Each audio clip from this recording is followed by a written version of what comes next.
Okay everyone, welcome back to another video on Gran Turismo 7. We are back with another in-depth guide to getting you some very easy credits on Gran Turismo 7 with the new Sport Mode 2 million credit guide. Now, this week is actually fairly comfortable, I think.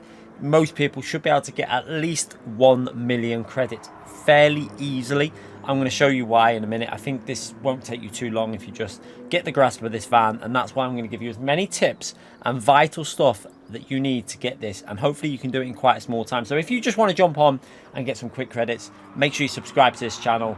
Let me know in the comments if this video helps you out and hit that like button on the video. So first things first, go into sport mode and then click on the online time trial on the right hand side there. You will need to buy, well, you won't need to buy the Toyota because you can actually rent this because there is no tuning for this. It's completely, stock setup. Now you can see the top time to get the gold, you currently 28.8 was what when I set mine, then a 30.5 and then a 34.8 for the bronze. Now them times will dynamically adjust depending on the first #1 in the world, so that might change a few tenths quicker. So you might need a 28.4 by the end of this time trial maybe. If you want to load up someone's ghost when you're in the actual time trial, simply go into the leaderboard and look for a ghost with a replay function on it and click on it and load it into the session. So that's pretty easy to do. Now going into lab, let's try and help you get this gold as fairly comfortably as possible. You can see there for a silver you only need a 30.5 I think it is, which in all honesty shouldn't take you too long. So first things first, we're going to point out a few little tricks with this van or minivan or whatever you want to call it to try and help you out. So going into turn 1, we are going to look for the 100 board, but we're not actually going to be braking on that point. I just look at that just so I know the braking point is coming up. And then you can see just past that, the little bit of orange barrier, that is actually your braking reference. That's where you're going to be pretty much getting on the brakes, maybe a fraction past that. So watch as we play there, tiny bit of braking. You can see that braking in going in now, and that's where we're on the brakes, just slightly fraction past that orange board on the left. Now going into this corner, keep an eye on the brake and the throttle at the same time. So I'm on the brakes, but look at the throttle with the green arrow.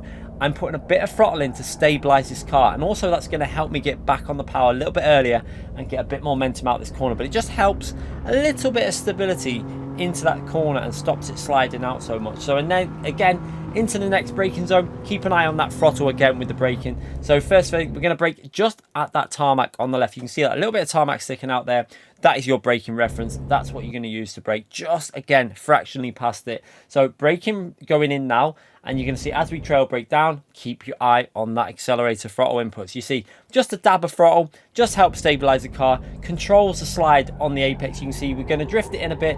That keeps the power down, and then we're going to power out of that corner and into this next left-hand corner. You want to get this weight transfer. You can see it on the replay in front of me. Look at the weight transfer going on, swinging that car into this left-hand corner. You want to get it touching the curb on the left, and again, tiny bit of brake going in here. You can see just a dab of the brakes. It's not going to be much at all. It's just a fraction of brakes, just a little bit of weight on the front of the car, well, I'd say car of the van, and get it turning in. Again, for you can see throttle inputs going in, quite aggressive on the throttles. You might need to give it a little lift as you approach this left-hander just to get it biting into the apex.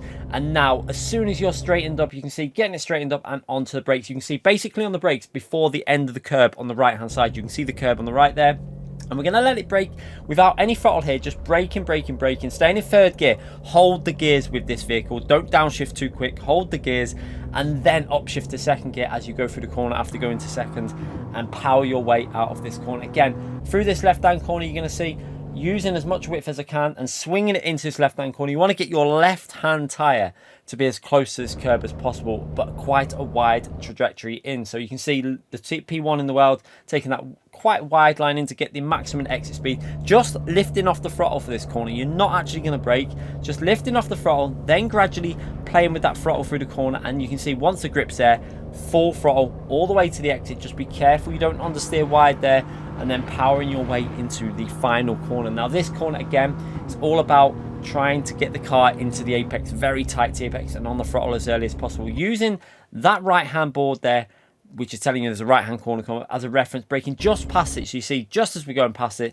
braking's going into the vehicle, and we're going to hold fourth gear and down into third gear. And now watch again, throttle input again to help stabilize this car. So third gear, hold third gear, don't go into second yet. Then when you feel you need a bit of rotation, then into second gear. So wait until you feel the rotation before you downshift with this car. If you hold a higher gear, it will really stabilize this car. Also, I really recommend you putting that little bit of throttle input in. It really does help with stability for some of them slower corners. Then over the line, and a 26.8, not an amazing lap, but it's 2 seconds clear of the goal time. So I think a lot of people with this is quite a slow vehicle. If you follow this guide, it should help you out. So again, watch the replay from the chase camera, and you can kind of see how this throttle input helps stabilize this vehicle on entry. So watch the throttle input again, tiny bit of throttle going in there, and you can see it's stabilizing. Then we're letting the drift kick in, and then onto the throttle, using a bit of curb on the exit, and now we're going into this right hand corner. Now this corner you have to be cautious. Like I said, the rear does want to step out, so you do need to try and put a bit of that throttle in. You know, if you don't put any at all, it will step out too much, and you'll lose a chunk of time because you don't really want this to be sliding. But that little slide there kind of helped me out, got me rotated into the corner. And then again, it's all about just clipping the curbs on this part of the track. You don't want to be running wide. And then again, wait. Then second gear, when you want that rotation, wait for that gear shift until you need the rotation. Really important with this vehicle. It really does help out, just holding them gears a little bit longer into the braking zone. Again, this corner, it's all about waiting for that grip up of the front before you can put the power down to come out the exit as fast as possible. And then again, you're working your way into that final corner. So again, keep an eye on this, and you can see the throttle inputs going in again, and you can see how it also just helps us get into the apex. So watch, look how we try and stay nice and tight to this apex. Second gear to rotate it more, then back on the throttle almost instantly. After we've gone to second gear, we're back on that throttle to get as much exit speed to the finishing line as possible. So let me know if this has helped you. I really hope it helps you get the gold, silver, whatever your aim is. Some easy credits this week, I think. Really easy credits if you want them. Even if you just want to jump on there and have a quick go, use this guide, follow the basic tips, get the silver, 1 million credits in the game there for you. So yeah, let me know in the comments. I'll see you for more of these videos every 2 weeks, and also other track guides throughout the week. Thanks again for watching, everyone.